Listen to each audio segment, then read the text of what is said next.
Hey, I'm Maya, and in the next 3 days I'm gonna cook 3 things from 3 different countries I've never cooked before. Enjoy! The first stop of my tour is Thailand! I decided to try making a vegan version of tom kha goong, which is a spicy shrimp soup with a bold, aromatic and warming flavor. I read it's often served with sticky rice, so the first thing I've prepared was that.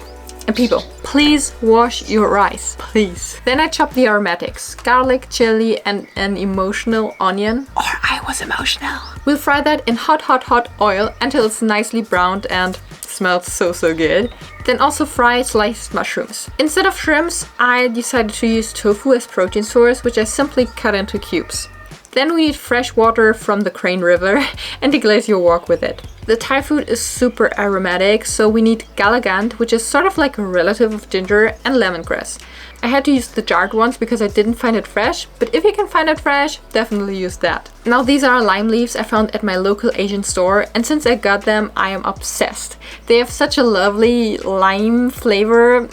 Add some Thai chili paste, lime juice, soy sauce, and let that bubbly bubble. If you want it a bit more creamy like me, feel free to add a few tablespoons of canned coconut milk. Now it's time to add the cubed tofu and let the soup simmer. By the way, always taste your food as you go. Often you have to adjust the seasoning just a little bit. But once you like the flavor, we can serve this beautiful, steaming, hot, aromatic soup. I decorated it nicely, just for you. And served it with my sticky rice I cooked previously. Now let's dig into this steaming flavor bomb. Oh wow. As you can tell, I loved it. I'm a big fan of the Thai cuisine, aromatic flavors, a bit of spice, but somehow it tastes also very fresh. So all in all, this is a great dish.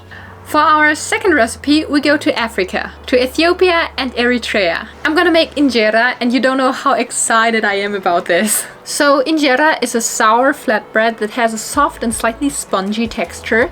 It is made with teff flour, and teff is a very nutritious seed, by the way. I couldn't find the flour at the supermarket, so I simply ordered it online. Thanks, internet. I've never had it before, and the smell of teff flour reminded me of a cereal I really liked as a kid. I don't know why. Now to make injera, we have to prepare a starter at first. It is called Ersho, I hope I pronounced it right. And it's simply made with teff flour, some instant yeast and water. Let that sit for 24 hours and then we feed it with some more teff flour. After 24 to 48 hours, it smells really sour and can be used for the actual injera batter. For that we need again teff flour, water and some of the Ersho. It's a funny name. It will look like a very smooth batter. Simply let it rest for 24 more hours. If there should be any dark liquid at the surface, simply discard it. Now, an important part. Take some of the injera batter and heat it up in a pot until it's like little rubbery. Let it cool down for a few minutes before incorporating it again. Set it aside, and after 24 more hours, the time has come. But wait. Injera on its own is not too exciting. We need those colorful stews and sauces and toppings to make it really good. I made 4 things: a vegan dorovat, misirvat, gumenvat and timatim.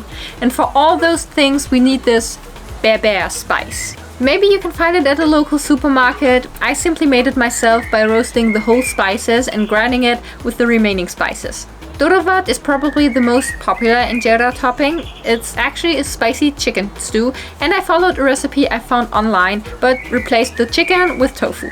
Misirvat is already vegan. It's a spicy red lentil stew, and gumenvat are stewed collard greens. For that I harvested chard from our own garden. Now the injera. Bubbly. Add a pinch of salt and whisk your bubbly batter while sealing up a non-stick pan. Pour about half a cup of the batter in a pan and immediately spread it like a crepe.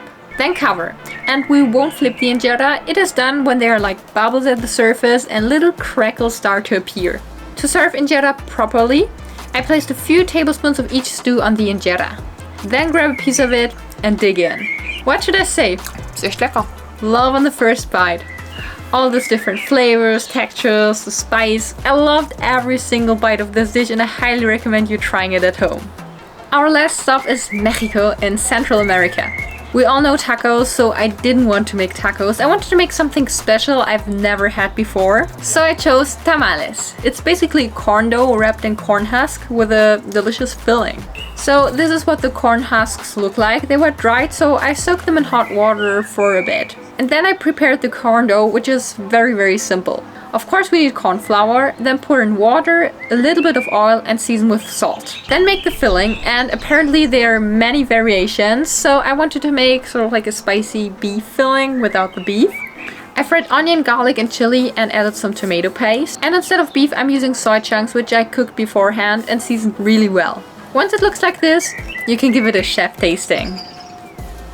Don't skip that. Now the exciting part. Spread the corn mix on one corn husk, add a bit of filling and fold it like that.